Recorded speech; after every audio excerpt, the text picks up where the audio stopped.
Ooh, okay, so I just agree with you on all fronts on that. It was just, you covered all the bases. And, by answering one question, this is like my whole thing. I totally agree with you on that. And people don't, this is why it's important that we have these discussions because people don't get it. It's like you, the children really are the most precious commodity we have. People think it's money. It's not. No, Because if you can program the children, then they'll just keep this thing going. exactly. And then we think the children are going off to be, oh, let's get them educated. And, maybe they're just educated to chase the dollar or whatever the local currency is, right? They're educated to chase that and not to fulfill the purpose because when a child fulfills their purpose, right? It Hmm. serves the whole of the community when they're doing what they're called to do, right? It Exactly. just helps the collective. But children, when they're educated, like you said, they're like fodder for the system. And, Hmm. they say, oh, well, I'll work over here at, Apple or Hmm. Google. But what are they Hmm. doing for us? Nothing. Nothing. But you feel like the children feel like they're getting somewhere. Well, I'm making some money, and now I can do Hmm. this. And then the cycle continues. It So continues. thank you. I'm just glad I'm not the only one saying this. And then, you're in Nigeria, so I'm just glad. I mean, it seems like the original people are starting to get this, and more of us need to wake up. So, on that note, Prince Obioha, I think we can just end the interview right there. Because Okay. I'm just teasing. You're so serious, but no, because seriously, I mean, that was a mouthful what you just said. And so, but I do have more questions though, in all Sure. seriousness. So another question I'd like to ask you is, can you educate the people on the traditional ways in which children were taught before colonialism in your homeland? What were some of the things your people were doing? Hmm. Very good question. Um, now, you might be familiar with the saying. It's an African saying, I think, even Igbo to be precise, and it says "Ora nazunwa," which translates as "It takes a village to raise a child." Yes. Um, now, this saying is very important because, like I mentioned earlier, everything about raising a family, everything about building a legacy, a community, the family is pretty much the foundational unit. Well, obviously, we have the individual because it's individuals that make up families. But after the individuals, you have the family unit. Mhm. And beyond the family, it's the community, the umunna, the relatives, paternal, maternal sides and all whatnot. Yes. So these come together to mold the different individuals that make up the collective. Mhm. Now, before colonialism, we had a system of age grades. Mhm. There was levels. You had from the most basic, the child being raised by his mother and father at home, Mhm. and he or she grew. They're introduced to groups of their age mates, Mhm. and taught various um, skills that pertain to developing them as individuals as well as helping them to develop that self-sufficiency I spoke of earlier. Everything from how to grow your own food, knowledge of herbs, knowledge of the environment all around us. So these things were taught in various levels of advancement depending on the age of the individual. And you know, take for example where I'm from. I'm from Arandizo, Ejeze, within Arandizo community in Igbo land. And as once a young man got to a certain age, and he was to be initiated, so to speak, into what we would call, becoming a man or being accepted as a full-fledged man. Right. He would join the Ekpe Namboko, society, which is in English, the leopard society.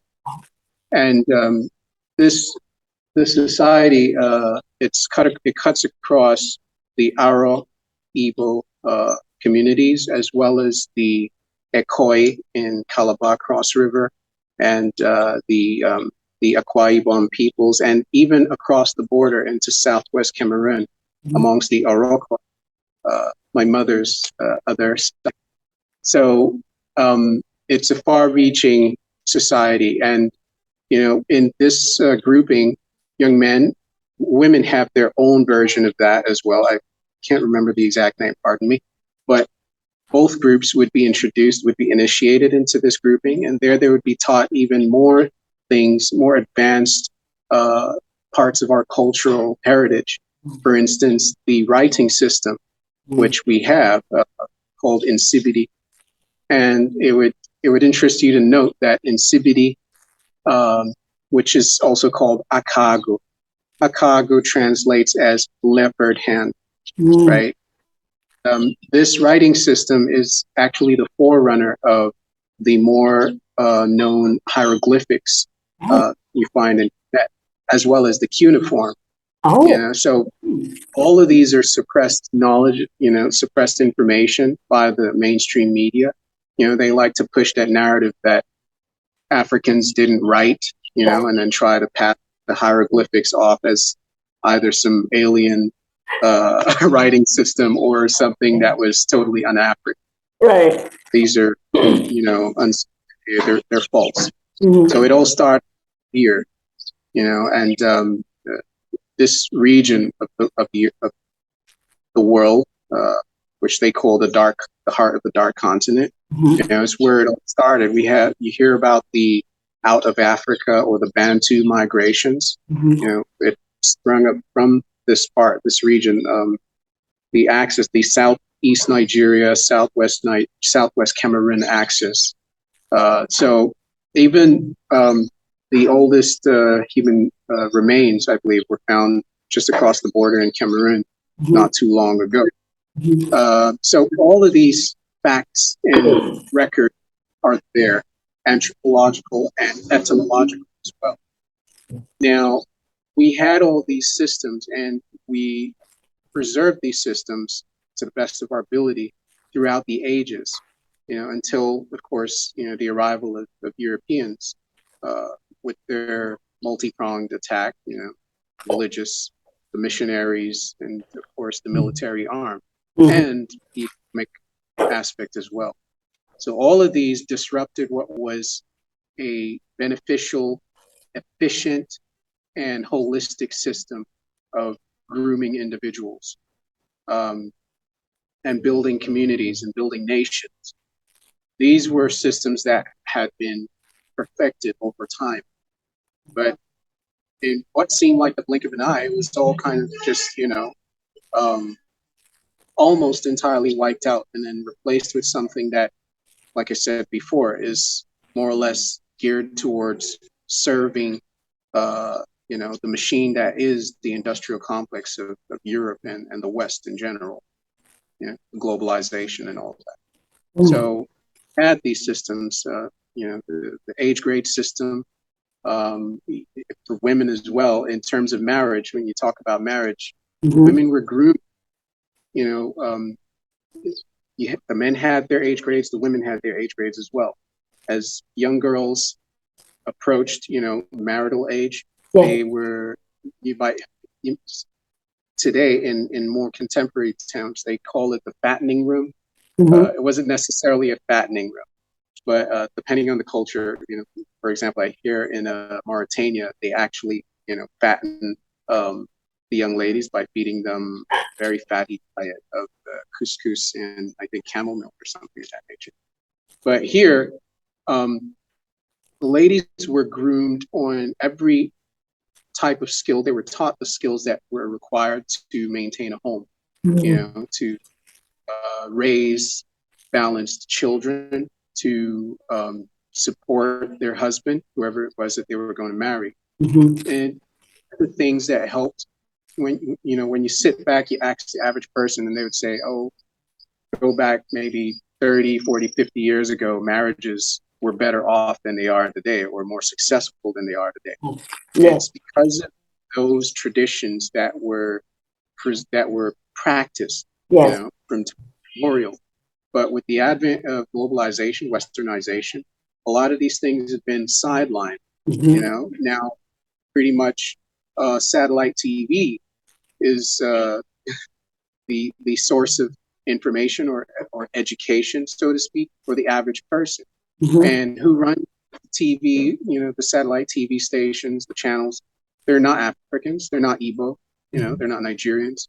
For the most part, it's, directors from far-flung places, totally alien to your culture. They don't know anything about your culture. And they're feeding you with all kinds of foreign ideas that, when translated or adopted here, hook, line, and sinker, more often than not, contribute to the eroding of the person and everything associated with the person, family, community, and nation as well. So these are, the problems that, when you contrast the prior systems we practiced and today. The average sex education, for instance, it's more or less taboo. Sex is not even talked about openly and holistically. Right. Children are more or less left to whatever they can fish off from their peers, or even pornography and things of that nature. So where do people actually get holistic information today?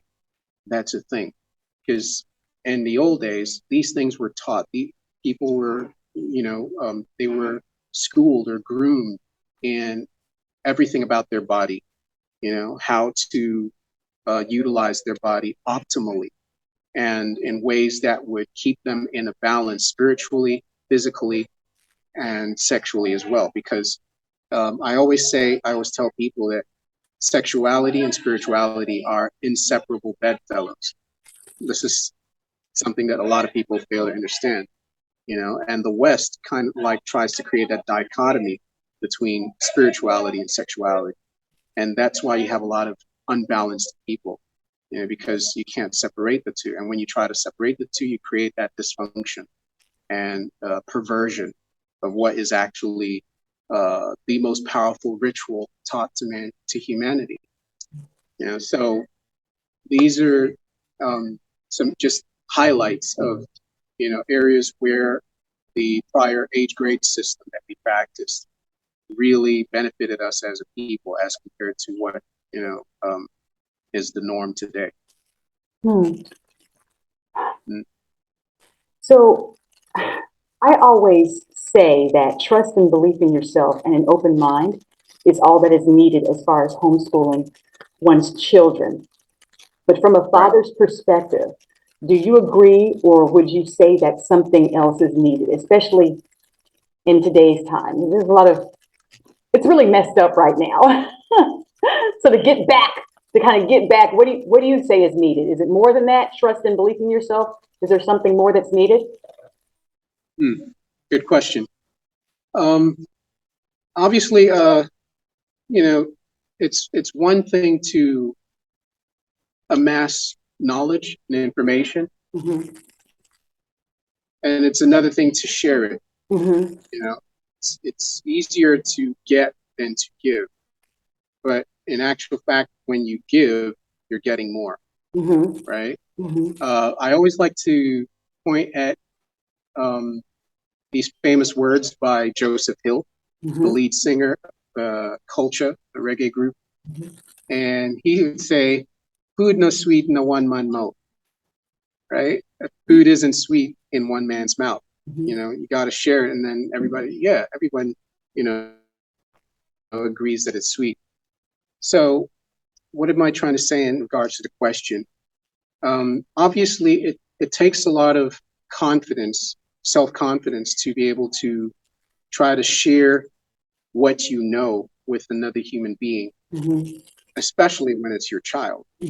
And it's it's even more challenging to share with a child. Well, it can be more challenging and it can be simple as well, but it can be challenging in the sense that, for one, the child's reasoning, you and your child are not on the same level of reasoning. Not to say that they're dumb. No, children are not dumb. They're very, very intelligent, very perceptive. In fact, their ability of perception in many cases far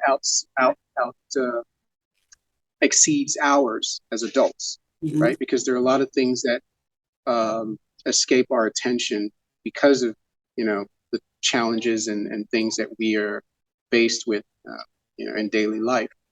So to be able to teach your child requires self-confidence, yes. It also requires one knowing what really is the reason why you want to teach your child. I mean, it's not just about saying, okay, I don't want him to get corrupted in the school system or misled in the school system. But what is your purpose as a parent? It's got to be part of a greater goal. By greater goal, I mean, for instance, you look at the situation, the things all around us, and some might say one person can't change the world. I disagree because the energy that you put out, one person, Tupac said it. He said those famous words when he said that he might not change the world, but he's definitely going to spark the mind that will. Right? I agree with that because the investment you make into any person, any child, is definitely going to bear fruit at some point along the line in their life. So it takes a lot of confidence. It takes foresight. It takes a commitment to really make a change in the world, because everything that we do in life, there's got to be that real conviction as to what we're doing, why we're doing it. They say, I've forgotten who it is that said those words. If a person who has a why can overcome any how, right? Yes. I don't know if you, a person who has a why, if you have a why, you'd have a bigger reserve of inner strength with which to overcome anything that comes at you. Your why has to be big. Really big why. Yes. Yes, because if your why isn't big enough and you try to embark on that homeschooling journey, then you're going to find yourself discouraged at some point. And that's not good, because then you defeated the whole purpose, for which you started in the beginning. So it's important that we know what our why is, and we commit to standing by that why. And my why is pretty much to create, a beautiful new reality, right from near the equator, transform the world for the best. And it starts from ourselves as individuals, and then we extend that to our immediate family, our children, and anyone who gravitates to, the vibrational frequency that we're on, that we put out into the world. So that's my core belief in that. Yes, it is true. What each individual does, it matters. There is a collective reality that we share. Yes. So therefore, what each individual chooses can have an effect. Just on, it goes deep, but once people, and these are things that we can teach our children, but once we start getting into and teaching them about the power of their choices that they make, the true nature of reality, universal laws, things like this, which they're not going to teach in the school system, then the children will start making choices that benefit them. And excuse, I have some windows I have to close, but they'll make choices that basically benefit their highest good, is what I'm trying to say. which is important. You know, that inner voice that we have to listen to. We should all listen to it because That's right. it guides us and it's always right. You know, Yes. we've all seen those movies where they're like, oh, you have gut feelings, gut feelings. Mm-hmm. We don't make choices on gut feelings, but that's real. That is real. When Yes. something feels off, you need to listen to that if something doesn't feel right. And that's what I teach my children. And we've become separated from that. There's no balance. It's like you have to, there's the two hemispheres of the brain. You have to go from the logic to the creative side. You have to find a balance, and it can't be Mm-hmm. all one-sided. So anyhow, you said something about the Incibido language. Did I pronounce that? Insipidity. Incibidi. Insipidity writing system. Incibidi. Yes. Okay. Um, are there are you teaching your daughter that? Are there ways to kind of bring that back and reintroduce that to the children there in your hometown? Very good question. Okay. Now, insipidity, like I mentioned, Mhm. it was pretty much a monopolized writing system. It was basically the preserve of what you would call the scribes, were the learned men and women, Mhm. or the titled men and women, to be more precise, Mhm. within the community. So Mhm. they were the ones who, and up till today, are the ones who had access to this writing system. It was kept like that. That's why it's called a secret society, Mhm. right? Okay. And you had to go through steps, you had to go through processes to be initiated into these, and then Oh. taught these writing systems. So it's not like children were directly exposed to them. Okay. You would come across the symbology, the insipidity inscriptions on the houses and Mm. various parts of the community itself. Because in the old days, for instance, when a man was of age, he would be given land by Mm. his father, presumably, and he would go there and build his own mud house, Mhm. so to speak.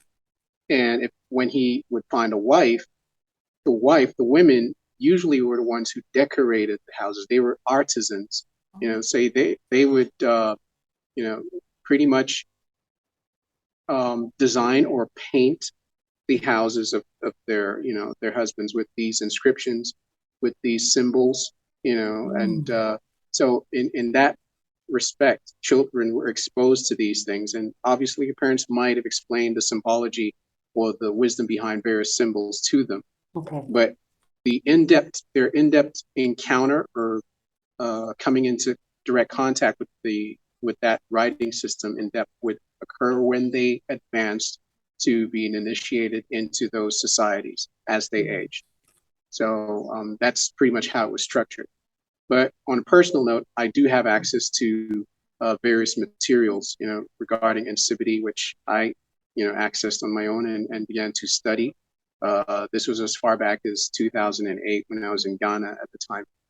And I share that with all who are interested in that information, and obviously with my child as well.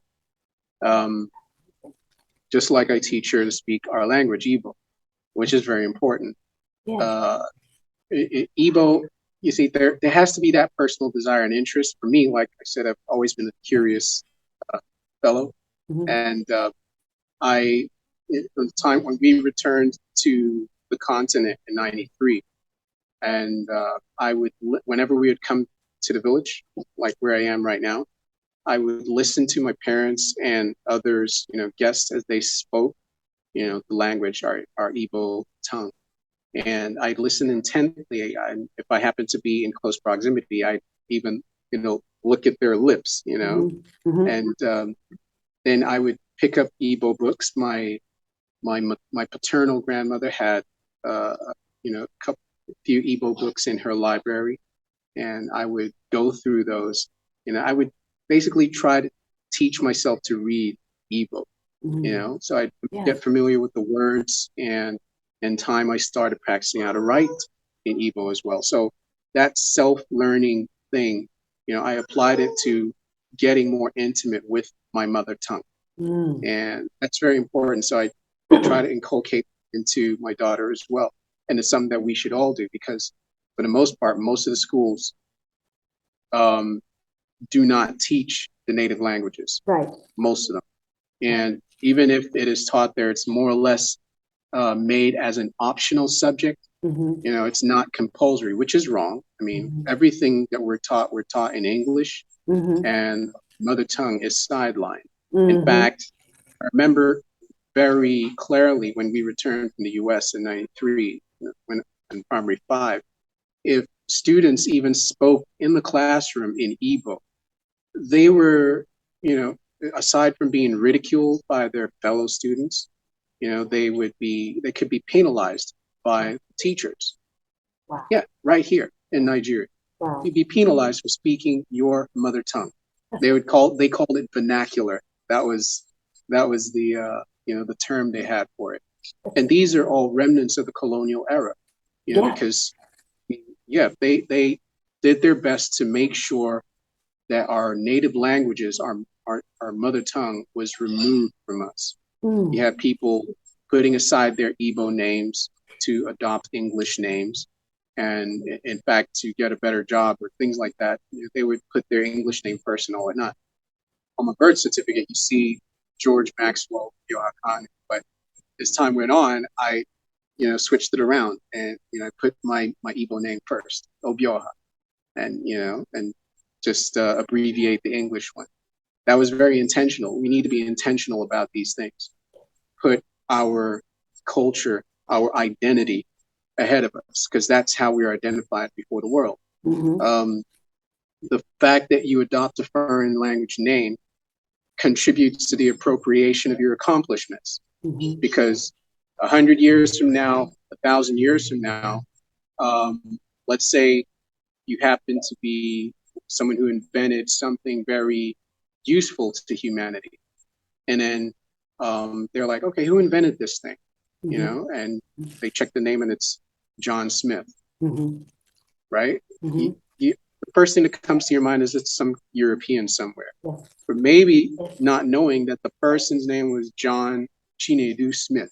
But because of the way the name is and the way society is structured, that whole achievement, that accomplishment, is now automatically appropriated to a culture that was not responsible for it. So these are things that we have to understand and begin to take intentional steps to correct.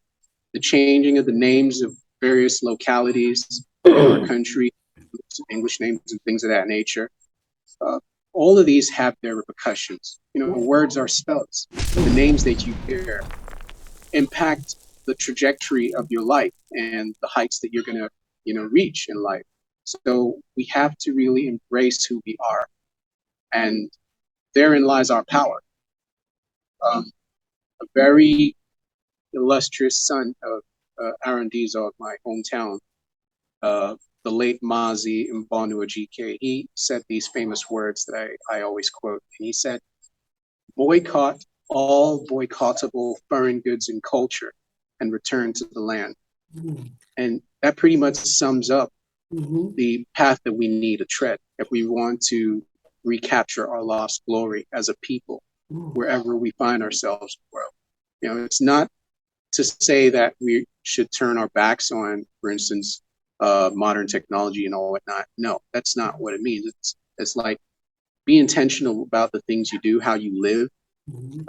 Be intentional about embracing who you are, learning about your culture, speaking your language, teaching your children to speak your language, wearing your traditional clothes, but not just the peripheral, not just the visible things, the ethics, the ethos of our culture.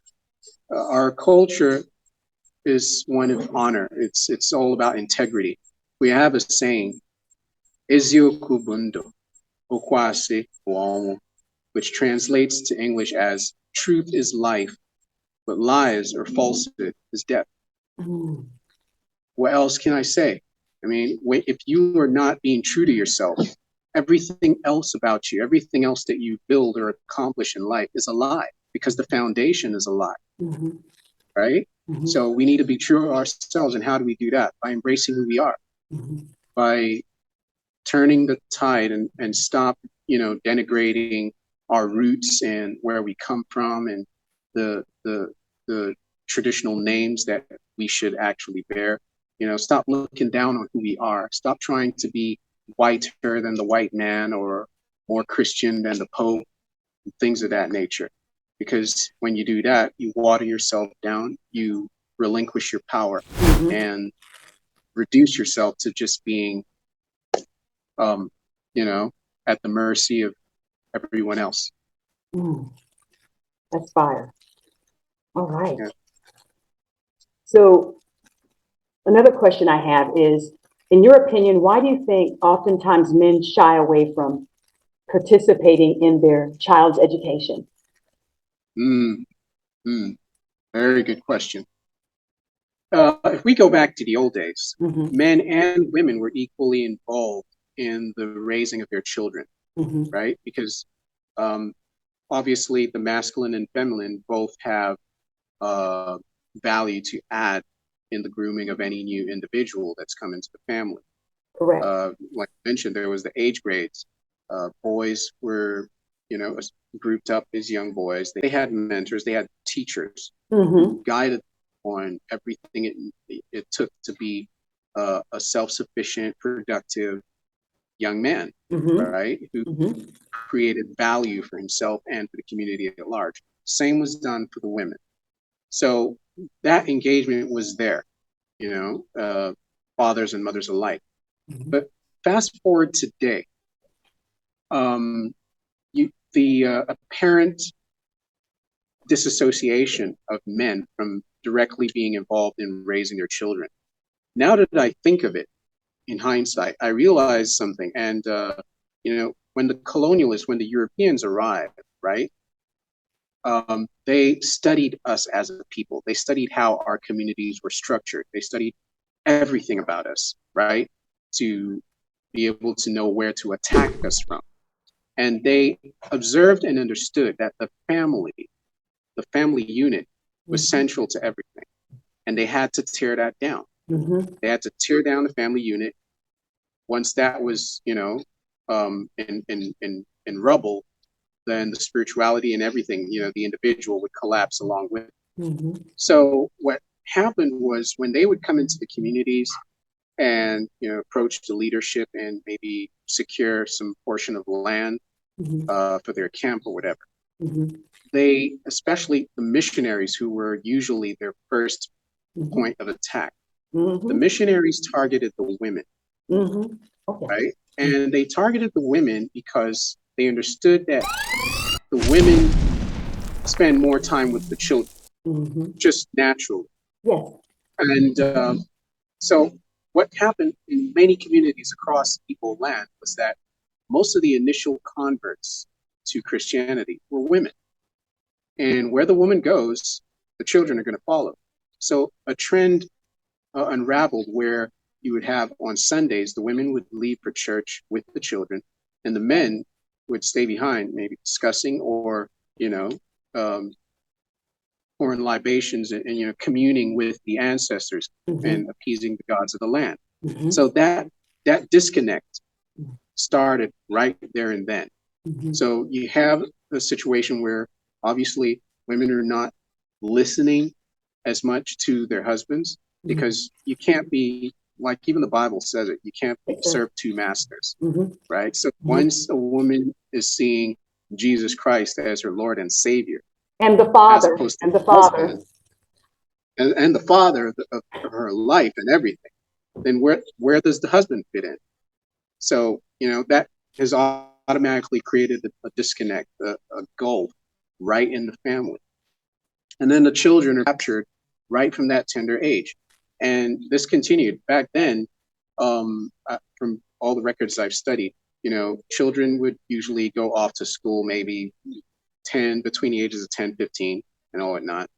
By then they'd already acquired so many skills through the age grade system, farming, herbology and everything, needed to survive as an individual. But fast forward to today, modern times, you have your kindergarten, you have your nursery school. There's that systematic drive to snatch up the child from, if possible, from the womb of the woman, right? Yes. That's very systematic. They try to get the child as early as possible, get them out of the hands of the parents. So where are you imprinting? There's no chance for you to imprint on your child. There's no chance for you to transmit vital, life-serving, wisdom to that child. Everything is now in the hands of a system that's designed to destroy us as a people.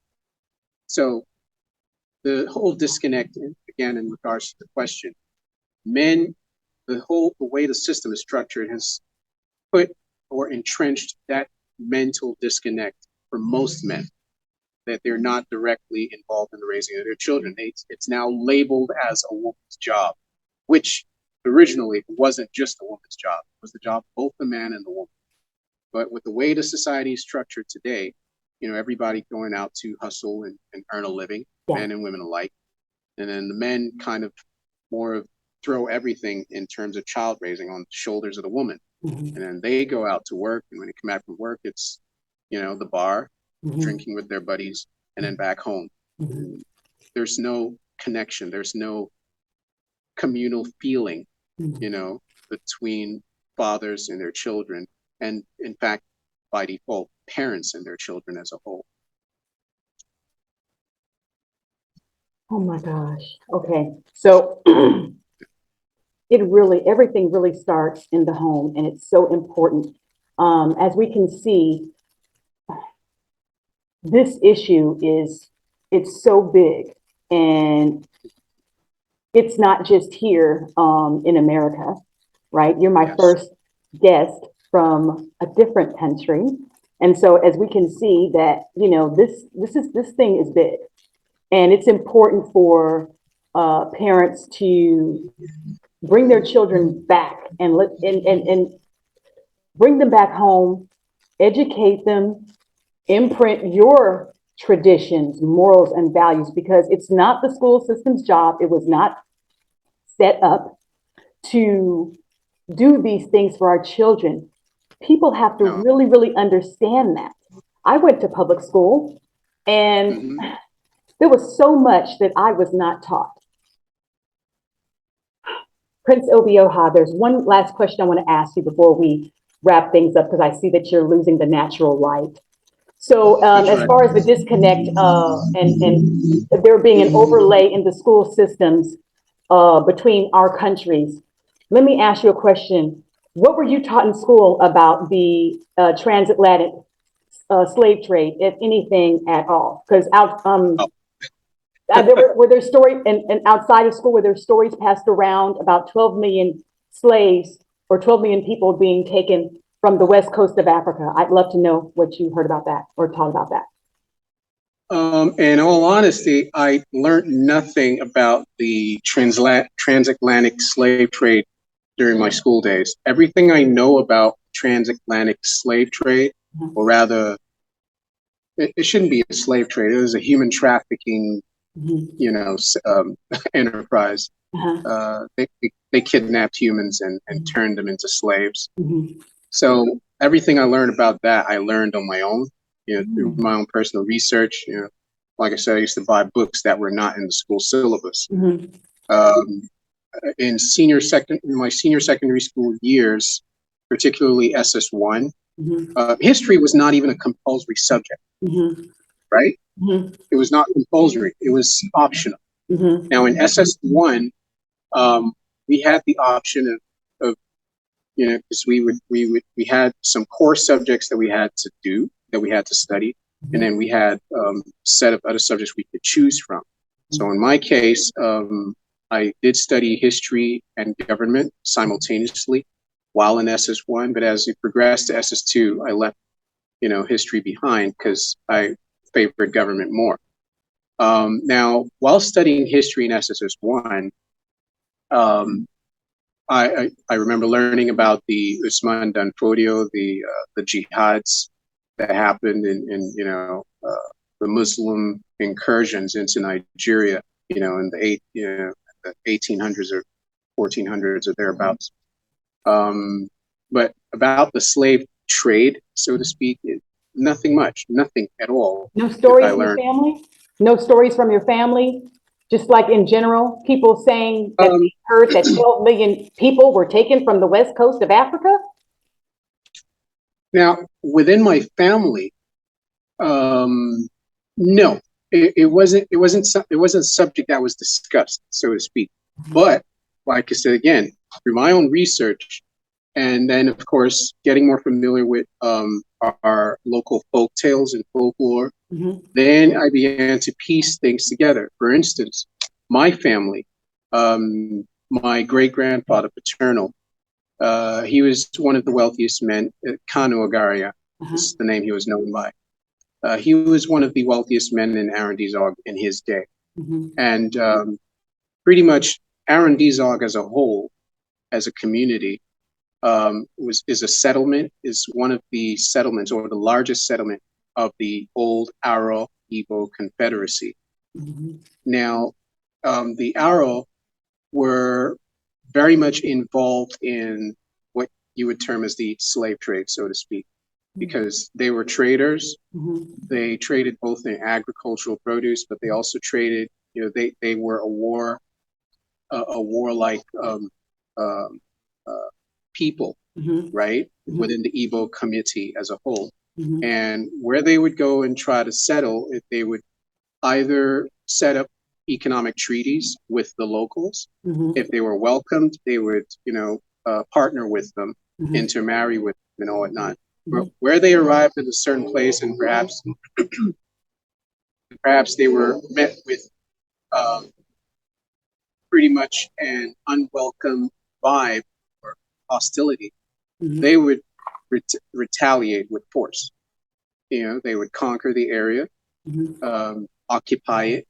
And what happens, within the African context, this whole issue of slavery is not the same as is defined under the European context. Let me explain. Now, when, for example, a community has been conquered through warfare, the survivors of that community, for the most part, would be incorporated or absorbed into the conquering community. Okay, I wish I could just add my little piece on that. I can't because you're losing your natural light. So I'm just gonna, I just want to say that I really appreciated having you on as a guest. I really must bring you back for another episode so we can kind of finish up with some more things because you have a lot of value that you shared today with the people. And I'm so glad you agreed to come and have this discussion with me. Are there any other words you'd like to say, or would you like to share any of your social media links if people want to contact you about any of your business ventures? Okay. Well, on social media, I'm on Facebook. Find me on Facebook at Obioha, Obioha, GM Kanu, Kanu. That's my Facebook name. And then on Instagram, I can be found at Ezagu _Ndibo. The Ezagu is EZEAGU